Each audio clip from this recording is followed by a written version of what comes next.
চৌদ্দগ্রামে বিএনপির দুই গ্রুপের মধ্যে ধাওয়া পাল্টা ধাওয়া ও সংঘর্ষের ঘটনা ঘটেছে। ২৪ মার্চ সোমবার দুপুরে চৌদ্দগ্রাম পৌর মিলনায়তনে উপজেলা বিএনপির সাংগঠনিক সভা চলাকালে কামরুল হুদা ও হিরণ জুয়েল সমর্থিতদের মধ্যে এই সংঘর্ষের ঘটনা ঘটে। সংঘর্ষে উভয় পক্ষের অন্তত ১৫ নেতাকর্মী আহত হয়েছেন বলে অভিযোগ করা হয়েছে। এ সময় ঢাকা চট্টগ্রাম মহাসড়কে বেশ কিছু সময়ের জন্য যান চলাচল বন্ধ হয়ে যায়।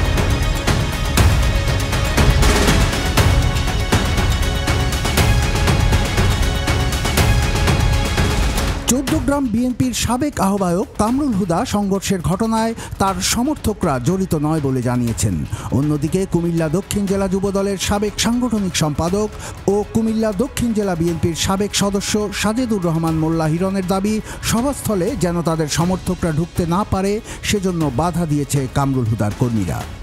বিএনপির চট্টগ্রাম বিভাগীয় সহ সাংগঠনিক সম্পাদক মোস্তাক মিয়া, কুমিল্লা দক্ষিণ জেলা বিএনপির আহ্বায়ক জাকারিয়া তাহের সুমন ও সদস্য সচিব আশিকুর রহমান মাহমুদ ওয়াসিম এ সময় উপস্থিত ছিলেন।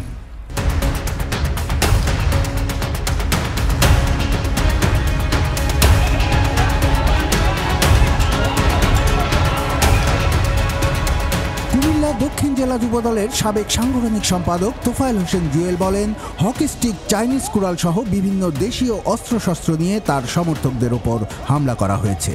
এতে অন্তত তাদের ১৫ জন নেতাকর্মী আহত হয়েছেন। কুমিল্লা দক্ষিণ জেলা বিএনপির সাবেক সদস্য সাজেদুর রহমান মোল্লা হিরণ বলেন, নেতাকর্মীদের নিয়ে মিলনায়তনে প্রবেশের চেষ্টা করলে তাকে লাঞ্ছিত করা হয় এবং তার নেতাকর্মীদের ওপর হামলা করা হয়। চৌদ্দগ্রাম উপজেলা বিএনপির সাবেক আহ্বায়ক কামরুল হুদা জানান, সভা চলাকালে তিনি ও তার সমর্থকরা মিলনায়তনের ভেতরেই ছিলেন। মিলনায়তনের বাইরে কিছু হয়ে থাকলে সেখানেও তার নেতাকর্মীরা জড়িত নন। এদিকে চৌদ্দগ্রাম উপজেলা স্বাস্থ্য কমপ্লেক্সে কেউ চিকিৎসা নিতে যায়নি বলে জানিয়েছেন স্বাস্থ্য কর্মকর্তা মহসিন বিন সুলতান। চৌদ্দগ্রাম থানার ভারপ্রাপ্ত কর্মকর্তা হিলাল উদ্দিন জানিয়েছেন, বর্তমানে পরিস্থিতি শান্ত রয়েছে, ঘটনায় কোনো পক্ষই অভিযোগ দায়ের করেনি। কুমিল্লার কাগজ নিউজ ডেস্ক।